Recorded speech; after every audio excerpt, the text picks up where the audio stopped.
NASCAR Winston Cup Racing on Fox, brought to you by Ford, the official truck of NASCAR. By Pepsi-Cola, experience the joy of Pepsi. By Advance Auto Parts, we're ready in advance. Advance Auto Parts. And by Valvoline's Max Life. Take better care of your higher mileage vehicle with Valvoline's Max Life. Matt Kenseth, your leader. Jeff Gordon led the first 50 laps of the race. After the first 100 caution-free, we've now had a record-tying 6 cautions, track record-tying for this racetrack. There was a 7-car bang-up that affected points leader and the hometown kid, Kurt Busch. And Kenseth and Roush Racing, where they have dominated this track in the past. Jeff Hammond, there's your guy, Matt Kenseth, in the lead. Well, he's definitely doing a fine job here today.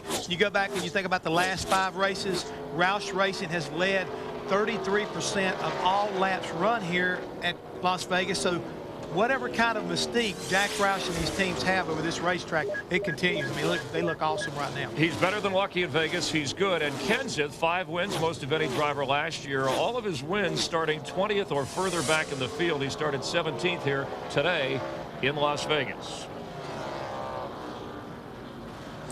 Matt Kenseth and Robbie Reiser having a discussion about that last pit stop and the last stage of the race here.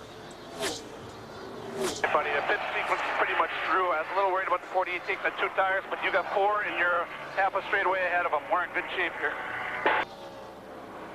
Oh, that's a beautiful thing. Not only is he in good shape, he's beating them about a 10th a lap right now. So he's leading the race and pulling away from the second place car this late in the race. That is a great feeling for a driver. There's Robbie Reiser up on the pit box. Now, Darrell and Larry, we keep talking about these guys and how great they were last year. And I went over and talked to Robbie Reiser and said, well, tell me something, buddy. Have you been able to replace those 2 tire changes? Is it going to affect your team? He said, Jeff, yes, I have. And I think I've got better tire changes than I had last year. That's going to be pretty scary for these guys because they did an excellent pit stop. But the 2 guys running behind them, a lot of pit strategy there. 2 tires for Jimmy Johnson. But I also noticed on Michael's pit stop that the gas man only put 1 can of gas in and helped pull the left rear tire to try to speed his pit stop up and get him 4 tires, which looked like it may pay off for him. Yeah, he's up there racing with Jimmy Johnson right now for second place. And Dale Earnhardt Jr. is closing on them, Darrell. Yes, he is. He's coming in a hurry. I mean, again, I think as hot as the racetrack is and as much as these cars are sliding down, Jimmy Johnson is paying the price for those 2 right side tires. I just keep thinking back to what Robbie Reiser said. If you want to go fast, you're going to have 4 tires. This is the interval. Dale Earnhardt Jr., the leader, Matt Kenseth, losing a little bit of ground.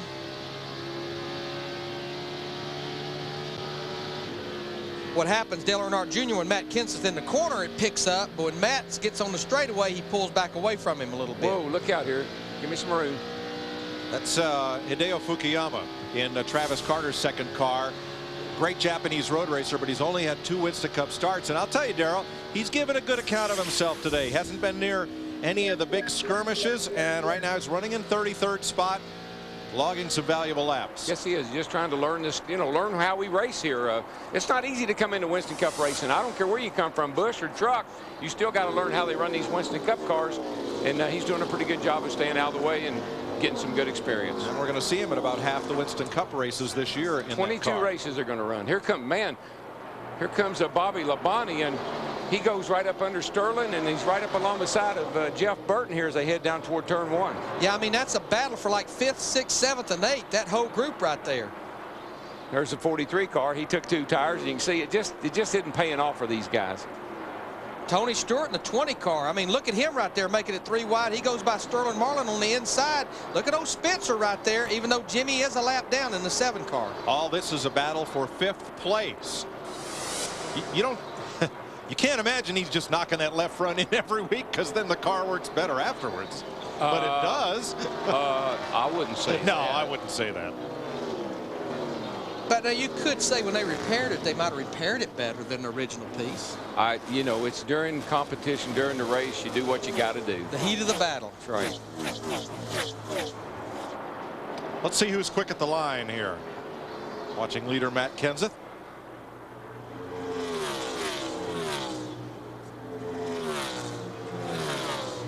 Takes a while for the second place car to show up on our speed chart. It really does. About 7.5 seconds. Michael's done a good job today, though. His pit strategy at times was a little questionable, but when it counted, he's come to the front, and there he is in second place. And our pole sitter Bobby Labonte is fastest at the line, running in 5th place. Problem is he needs a caution because he's 10 seconds behind Matt Kenseth. Matt Kenseth is probably the only guy out there that don't want to see a caution flag, as we have 15 laps to go. Here's Kenseth at the line now. I'm going to wait. I'm going to go make a sandwich. Wait. Here's the second place car, Michael. Now, that's how far behind Michael is to the leader.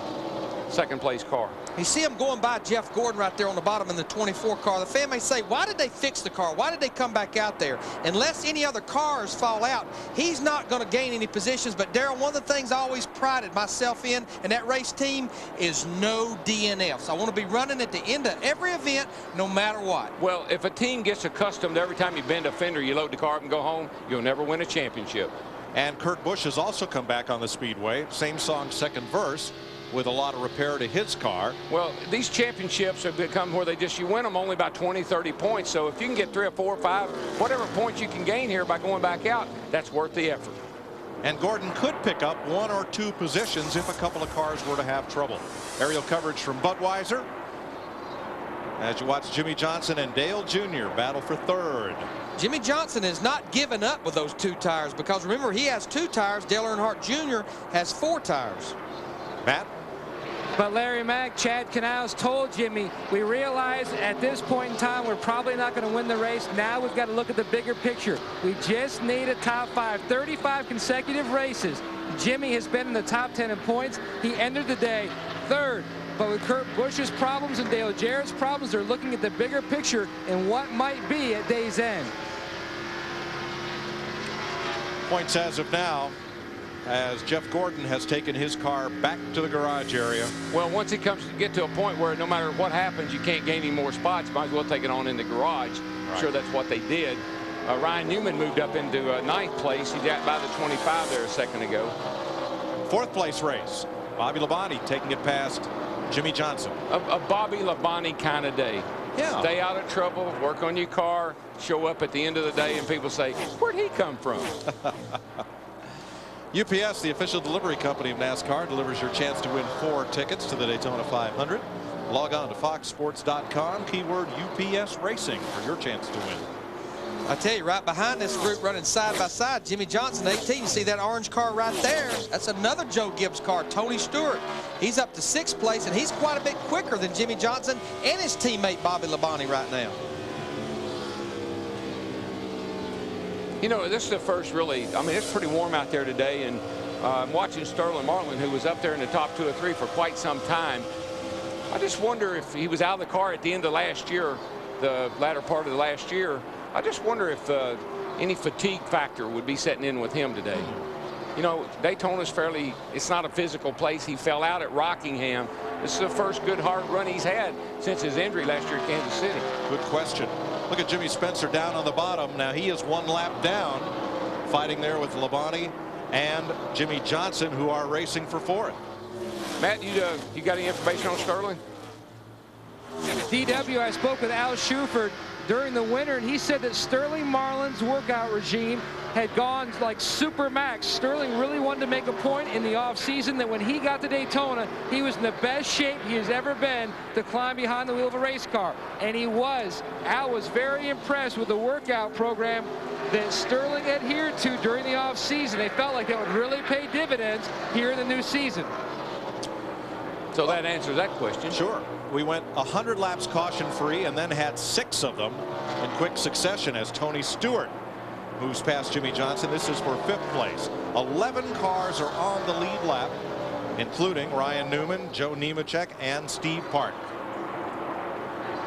I'm going to tell you what, Matt Kenseth, he's over 9 seconds out. I believe he picked up where his teammate Kurt Busch left off by saying, here, Chevy, Chevy, Chevy, Chevy. He left them in the dust. 1 Chevy in the one Ford in the top 6, and that is leader Matt Kenseth.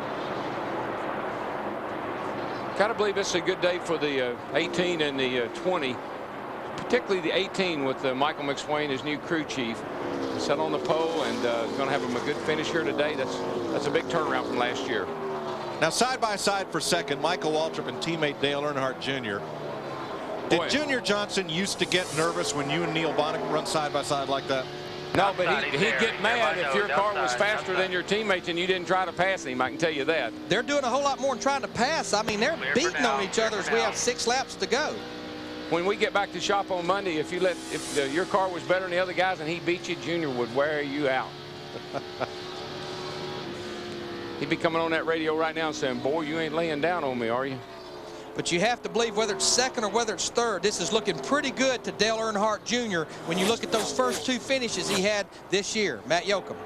Well, Larry Mack, I was just going to add even more onto that. When you look at his season, the way he started, 38th in points, he said in our pre-race show that he felt like this was an important race, a very pivotal point in the season where they had to come out of here with a strong top 5 finish to try to get back on track if they wanted to have any chance at a championship. A lot of people in the garage area feel like you're not going to be able to win the title this year with a few bad finishes like that or 6 or 7 DNFs. They realized they had to step it up, and they sure came through today.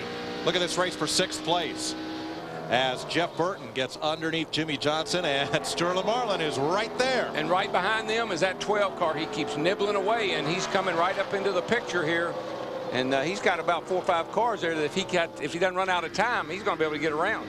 And just remember, this is a product of not maybe Jimmy Johnson's car going away on him. They only changed 2 right side tires, where Sterling Marlin, Jeff Burton, Ryan Newman, who's coming, they all changed 4 tires with about 30 to go. Come on. I just don't, you can't say enough about a guy that got 2 laps down early in the race, fights his way back up here into the top 10, and could be in the top 5 if he doesn't run out of time. And he's about to, Darrell. 3 laps to go. He's going to be on their back bumper. They're all up there racing pretty hard, the 40 and the 48, and here he comes. I mean, he makes so much ground up turning down in the corner to the center of the corner. I don't know how he does it, but he drives the car down in the corner harder than anybody I've seen in my life. That includes Cale Yarborough. Johnson and Marlin, this should go all the way to the finish, and Newman right there to capitalize at the 12. He'll go right through the middle of them. Watch him. They spread out a little bit and give him a little room. He'll shoot right through the middle of them. 2 laps to go. Matt Kenseth with a 10-second lead. This is the best battle on the racetrack. It's for 7th place. There he goes. He's around Sterling, and he's going to gas it up. Outside. Jimmy's going to give him enough room to go down the outside, down that back straightaway, and that Dodge is humping down that straightaway. And Sterling couldn't stay with him. The door was open, but Sterling couldn't capitalize. I mean, he's been able to run that car on the high side, on the low side. And we're on the bail out. 1 to go. And he's got 1 more car up here he might be able to get. It's not that one, by the way, because nobody. This is what you call a Sunday afternoon drive for that 17 car. Matt Kenseth comes off turn number 4 and scores his 7th career Winston Cup victory. Boy, we got a battle coming back here. Jimmy Johnson sideways. Him and Marlin got together. How did that car miss him? He had to give it. He's never lifted out of the throttle yet. Jimmy hadn't. I mean, that was a battle for 8th position, and John Andretti in the 43 just made it by. Dale Earnhardt Jr. did beat teammate Michael Waltrip for 2nd place back to the line. Jimmy Johnson. And he's sitting there watching all these points go down the drain. Gets his car refired, and he'll come across. And another huge smoke up of turn 4. So here comes Johnson. He's going to make the flag. He'll come across 11th, the last car on the lead lap.